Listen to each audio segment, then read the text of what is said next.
नमस्कार, न्यूज 19 देख रहे हैं आप और मैं हूं आपके साथ विकास बिश्नोई।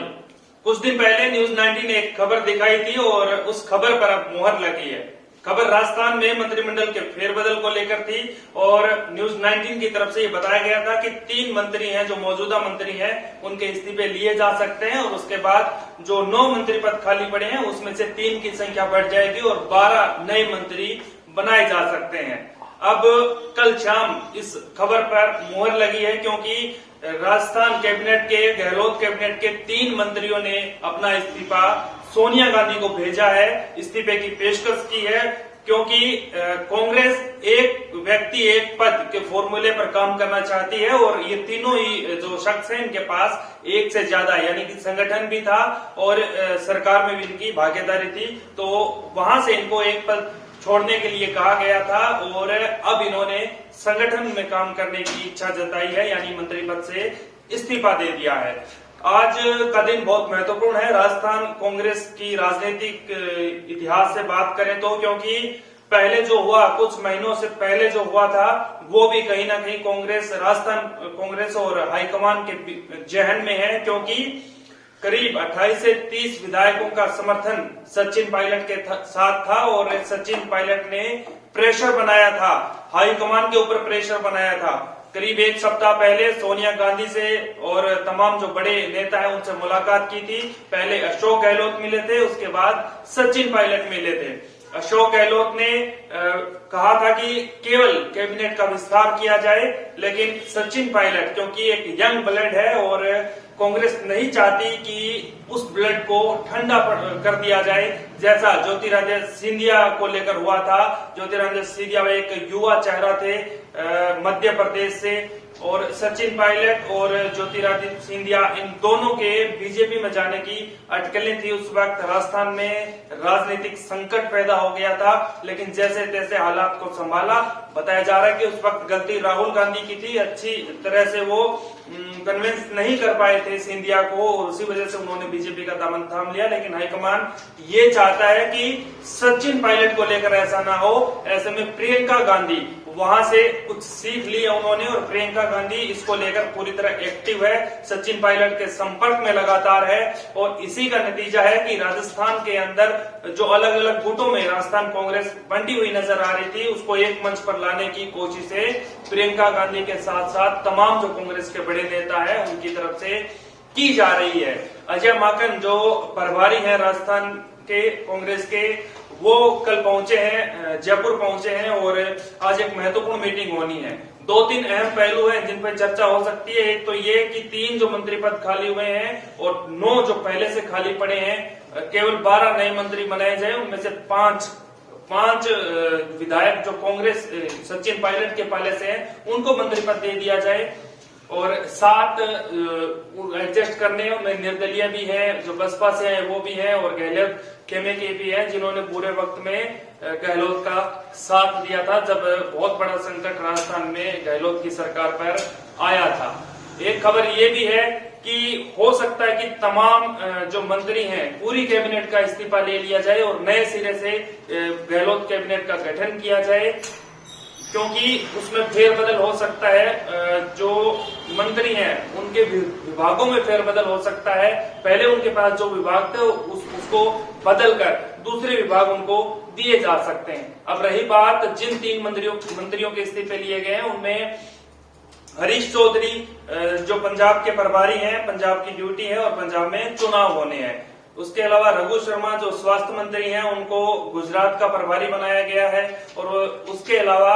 गोविंद सिंह डोटासरा जो राजस्थान कांग्रेस की जिम्मेदारी संभाले हुए हैं और साथ में उनके पास शिक्षा विभाग है, वो विभाग जिसपे लगातार उंगलियां उठ रही है, जिस पर लगातार सवाल उठ रहे थे, तो उनको लेकर भी लगातार चर्चा में थे गोविंद सिंह डोटासरा। अब उनसे राय ली गई, पूछा गया तो उन्होंने कहा कि मैं संगठन के लिए काम करूंगा, यानी कि उनका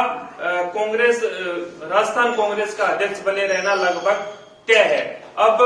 किन की इसमें एंट्री होनी है, किस पाले से कौन आ सकता है, उसमें से कुछ नाम अहम है जो मैं आपको बताना चाहूंगा। पायलट गुट की तरफ से हेमाराम चौधरी एक बड़ा नाम है, दीपेंद्र सिंह शेखावत ये भी बड़ा नाम है, रमेश मीणा, ब्रिजेंद्र ओला और मुरारी लाल मीणा, ये 5 नाम हैं जिनको पायलट खेमे की तरफ से मंत्री पद दिया जा सकता है। क्योंकि बैलेंस करना है 2023 को लेकर पार्टी अभी से तैयारी शुरू कर रखी है और सचिन पायलट कह भी चुके हैं कि हम उस परंपरा को तोड़ देंगे जिसमें अक्सर ऐसा होता है कि एक बार 5 साल तक कांग्रेस की सरकार रहती है और 5 साल तक बीजेपी की सरकार रहती है। उस परंपरा को हम तोड़ेंगे और 2023 में जो चुनाव होने हैं उसमें कांग्रेस को रिपीट करेंगे और उसको अगर रिपीट करना है तो एक नए सिरे से शुरुआत करनी होगी, नए सिरे से संगठन को बनाना होगा, नए सिरे से हर एक कार्यकर्ता को अहम जिम्मेदारी देनी होगी जिन्होंने कांग्रेस के लिए मेहनत की है और आने वाले चुनाव में वो मेहनत करेंगे। अब फेरबदल कांग्रेस के संगठन में भी होना है, ऐसा नहीं है कि सिर्फ सरकार में फेरबदल होना है, संगठन को भी नए सिरे से निर्माण किया जाना है, ये सचिन पायलट ने कहा है। तो जो प्राधिकरण है, जो निगम है, उसमें भी सचिन पायलट चाहते हैं कि हर एक उस आम कार्यकर्ता तक पहुंचा जाए और उसको वहां पर एक अच्छा पद दिया जाए जिससे उसमें थोड़ा कॉन्फिडेंस आए, वो पार्टी के लिए और ज्यादा मेहनत करे। तो पिछले लंबे वक्त से जो सियासी उथल पुथल चल रही थी राजस्थान में, उसमें बड़ी बात निकल कर ये आई है कि 3 मंत्रियों के इस्तीफे ले लिए गए हैं और आज शाम को अजय माकन कल शाम को यहाँ पहुंचे थे, आज शाम को मंत्रिमंडल की एक बैठक होनी है और उसमें सामूहिक इस्तीफे की भी बात सामने आ रही है। लेकिन बात बड़ी वजह यह है कि अशोक गहलोत हैं, उनका इस्तीफा नहीं लिया जाएगा, यानी कि उनके अलावा जो लोग हैं उनसे इस्तीफा लिया जाएगा और एक नए सिरे से कैबिनेट का गठन किया जाएगा। चर्चा ये भी है,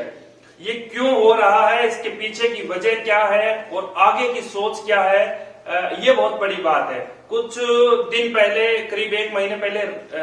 राजस्थान के साथ लगते पंजाब में जहां कांग्रेस की सरकार है, वहां क्या हुआ वो सबके सामने है। इतनी उथल पुथल मची कि एक बड़ा बरगद के पेड़ जैसा 50-55 साल तक जिसने सिंचाई की है कांग्रेस नाम के पौधे की, उसको एकदम से इस्तीफा देना पड़ा। लेकिन जैसे तैसे पार्टी ने उन चीजों को संभाला और एक ऐसे चेहरे को सामने लेकर आए जो किसी को उम्मीद नहीं थी। चरणजीत सिंह चन्नी दलित समाज से आते हैं, एक बेहद ही साधारण सा चेहरा है और आए, उन्होंने फटाफट फैसले लिए। लेकिन हाईकमान ये नहीं चाहता कि वहां जो हालात बने थे वो राजस्थान में बने, यानी कि इसकी संभावना कम है कि अशोक गहलोत का इस्तीफा ले लिया जाए और फिर सचिन पायलट को आगे कर दिया जाए या किसी दूसरे चेहरे को आगे कर दिया जाए जिससे कांग्रेस रिपीट कर सके 2023 में। इसकी संभावना कम है क्योंकि अशोक गहलोत थोड़ा अलग हैं, बड़े नेता हैं और बहुत लंबे वक्त से कांग्रेस के साथ हैं। जब राजीव गांधी, इंदिरा गांधी थे, उनके साथ अशोक गहलोत जुड़े रहे हैं, तो पार्टी को बिल्कुल अच्छे तरीके से ये जानते हैं कि किस तरह कहां क्या कदम उठाना है और यही बात है कि उनकी बातों को अहमियत देता है हाईकमान। सोनिया गांधी उनकी बातों को अहमियत देती है, लेकिन क्योंकि अब युवा हाथों में कांग्रेस है, कांग्रेस चाहती है कि एक नए सिरे से हम शुरुआत करें, नए सिरे से पूरे देश के अंदर कांग्रेस का ऐसा संगठन बनाए जो मजबूती के साथ खड़ा हो और चुनाव में उसका फायदा हो। तो उसकी जो कमान है वो प्रियंका गांधी ने संभाल रखी है, राहुल गांधी ने संभाल रखी है और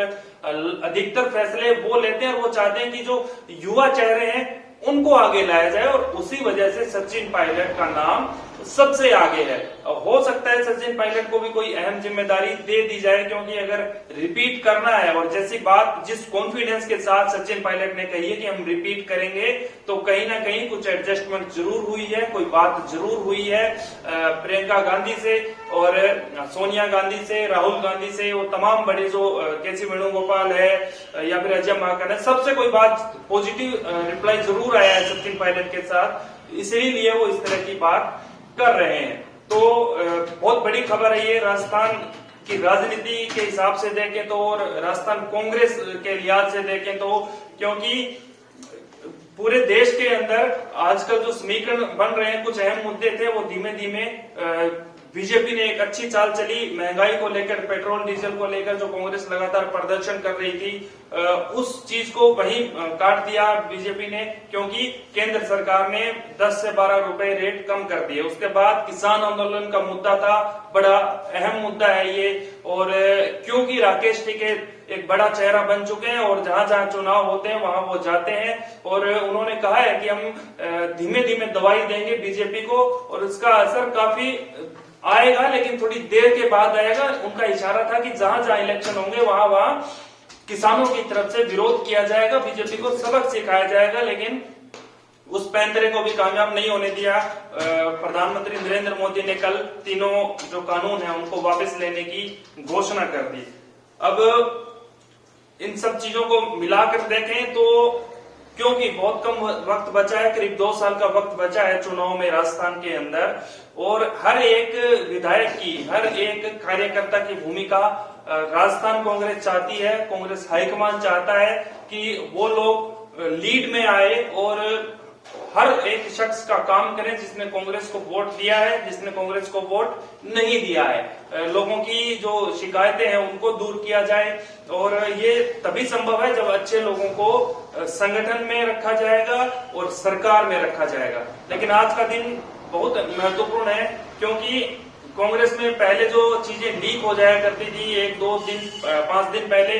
पता चल जाता था कि क्या होने वाला है, अब कांग्रेस भी बीजेपी की राह पर चल रही है। क्यों? क्योंकि बीजेपी के अंदर कुछ नहीं पता चलता कि कब क्या होने वाला, आखिरी मिनट पर चीजें सामने आती है, जैसा उत्तराखंड के अंदर हुआ, लगातार मुख्यमंत्री बदले गए, गुजरात के अंदर हुआ, तमाम जगहों पर बीजेपी की तरफ से ऐसे फैसले लिए गए जो चौंकाने वाले थे, और उसके बिल्कुल पीछे पीछे कदमों पर चलते हुए कांग्रेस ने भी पंजाब के अंदर एक बड़ा साहसिक फैसला लिया था, जहां कैप्टन अमरिंदर को हटाना हर किसी के बस की बात नहीं है, बहुत साहस चाहिए उस चीज के लिए, तो उनको भी वहां से हटाया गया। और अब क्योंकि राजनीतिक पंडित है, वो तमाम चीजों पर गौर करते हैं, तमाम चीजों को ध्यान में रखते हैं, तो चर्चा ये भी है कि हो सकता है कि अशोक गहलोत को भी, क्योंकि पिछले चुनाव में करता धरता वही थे अशोक गहलोत, तो पार्टी शायद सचिन पायलट के हाथों में कमान दे दे और आने वाला जो चुनाव है वो ये घोषणा कर दे कि सचिन पायलट के अंडर वो चुनाव लड़ा जाएगा। लेकिन जिस कॉन्फिडेंस को दिखा रहे हैं सचिन पायलट, उससे ये लगता है कि अब गेंद उनके पाले में है और हाईकमान का पूरा आशीर्वाद सचिन पायलट के साथ है। तो आज क्या होता है, इसको लेकर क्या नई चीजें सामने आती है, जब भी कोई बड़ी खबर आएगी हम तुरंत आपके सामने पेश होंगे। आप इसके लिए हमारे फेसबुक जो पेज है न्यूज 19 उसको लाइक कीजिए, यूट्यूब के ऊपर न्यूज 19 है उसको आप सब्सक्राइब कीजिए, ताकि कोई भी अपडेट हो तो सबसे पहले हम आप तक पहुंचा सकें।